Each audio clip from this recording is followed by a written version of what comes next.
नमस्कार दोस्तों, आज की इस दिल को छू लेने वाली कहानी में आपका बहुत बहुत स्वागत है। मेरा नाम नेहा है। मैं मुंबई के एक हाई प्रोफाइल सोसाइटी में रहती हूँ, जहाँ हर कोई बाहर से चमकता है लेकिन अंदर से अकेलापन खा जाता है।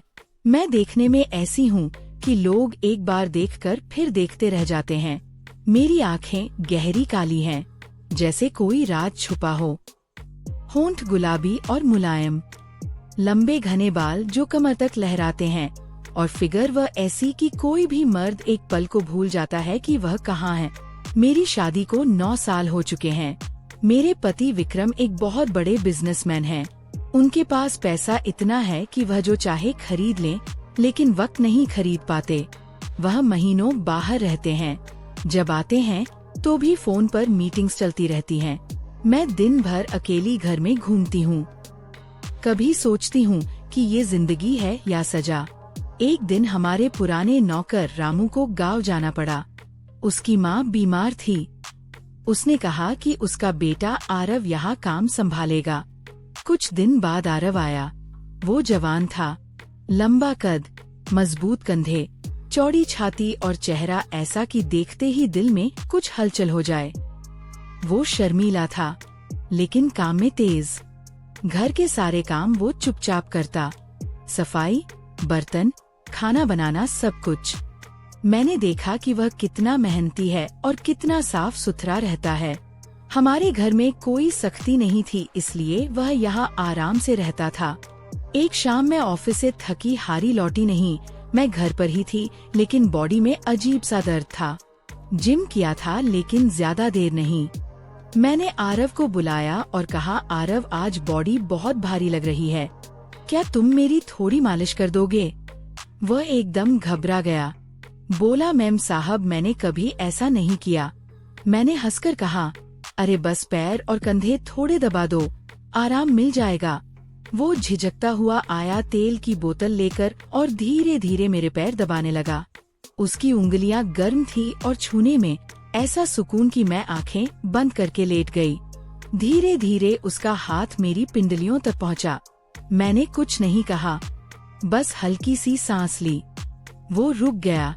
मैंने आँख खोली और कहा, क्यों रुके हो आरव, काम जारी रखो।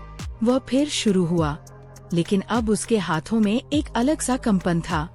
मैंने उसे हौसला दिया, बोला, बहुत अच्छे से कर रहे हो, ऐसे ही करो। समय बीतता गया। उसके हाथ धीरे धीरे मेरी जांघों के पास पहुँचे। मेरे मन में एक अजीब सी गर्माहट फैल गई।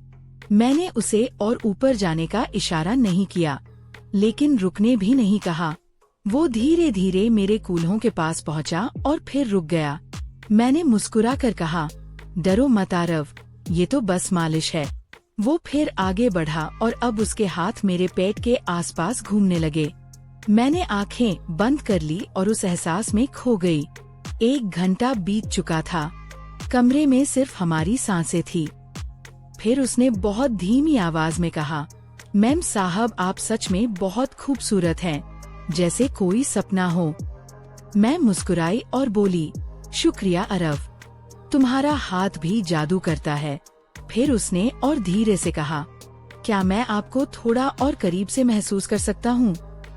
मैं चौंक गई, लेकिन दिल की धड़कन तेज हो गई। बोली, आरव, ये क्या कह रहे हो? उसने आंखें झुका ली और बोला, मैम साहब, बस एक बार प्लीज, मैं कुछ नहीं करूँगा, सिर्फ देखना चाहता हूँ। दोस्तों, उसकी वो बात सुनकर मेरे अंदर तूफान उठ गया। मैं खुद को रोक नहीं पाई और मैंने हल्के से कहा, ठीक है, लेकिन सिर्फ देखना।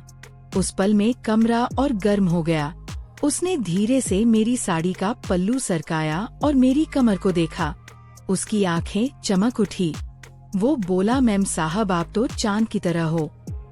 मैंने हंसकर कहा, बस करो अब। वो फिर मालिश करने लगा, लेकिन अब उसके हाथ और ज्यादा कोमल थे और ज्यादा गहरे।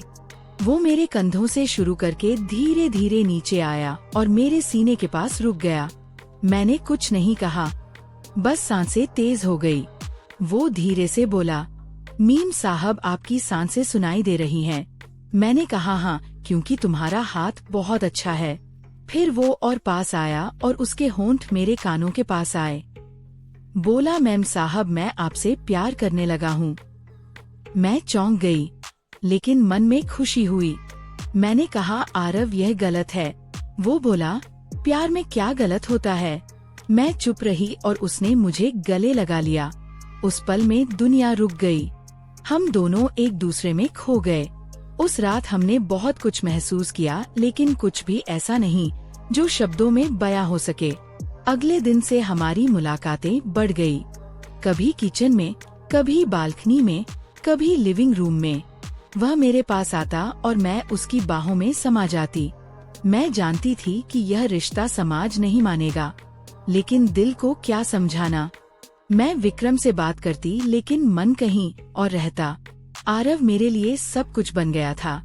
उसकी मुस्कान, उसकी बातें, उसका छूना, सब कुछ मुझे जिंदा महसूस कराता था। एक दिन मैंने उससे पूछा, आरव, तुम्हारा सपना क्या है? उसने गहरी सांस ली और बोला, मैम साहब, मैं पढ़ना चाहता हूँ। एक दिन अपना बिजनेस करना चाहता हूँ, ताकि मेरी बहन की शादी अच्छे से हो सके और माँ को अच्छी दवाई मिले।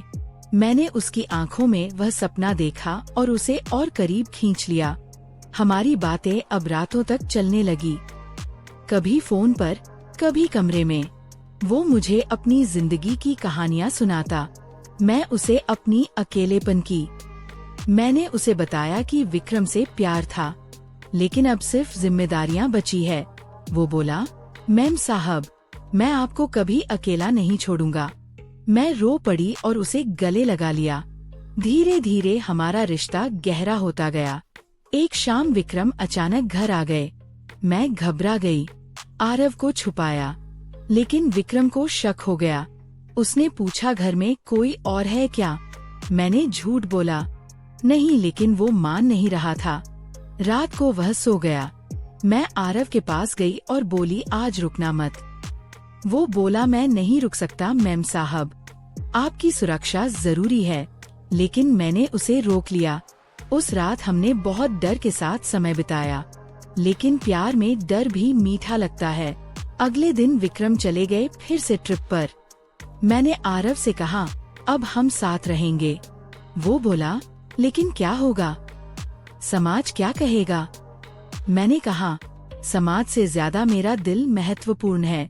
हमने फैसला किया कि धीरे धीरे प्लान बनाएंगे।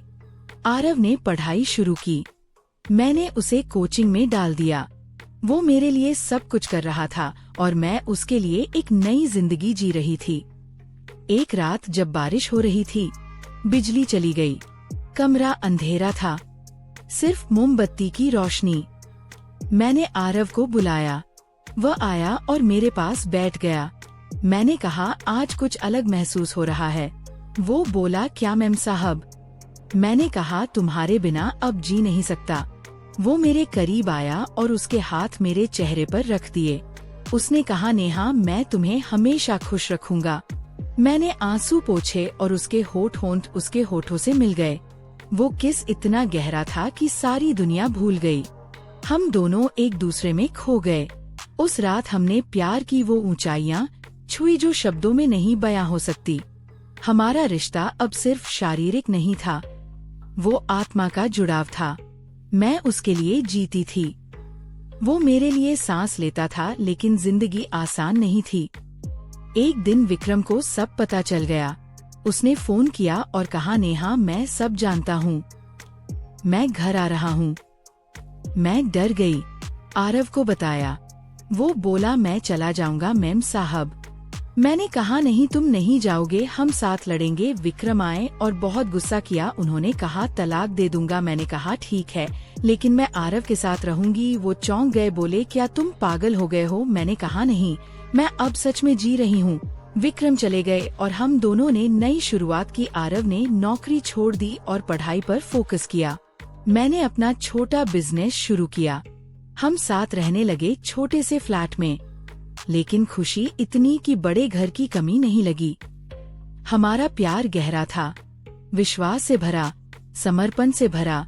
हर पल में एक दूसरे को महसूस करना, हर रात में एक दूसरे की बाहों में सोना। वह एहसास जो कभी कभी नहीं भूल सकता था। दोस्तों, नेहा ने तो आरव के साथ वह जिंदगी चुन ली जहां प्यार सब कुछ था।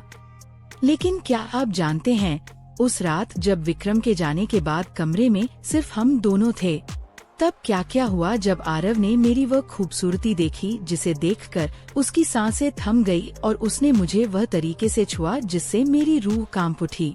अगर आप वह गुप्त पल, वो अनकही बातें, वो तस्वीरें और कहानी का वो हिस्सा जानना चाहते हैं जो यहाँ शब्दों में पूरा नहीं बयां हो सकता, तो नीचे डिस्क्रिप्शन और पिन कमेंट में दिए गए लिंक पर अभी क्लिक कर दो। वहाँ ढेर सारी ऐसी रोमांचक तस्वीरें और कहानी का वह हिस्सा मिलेगा जो आपके दिल की धड़कनें रोक देगा और रात भर नींद नहीं आएगी।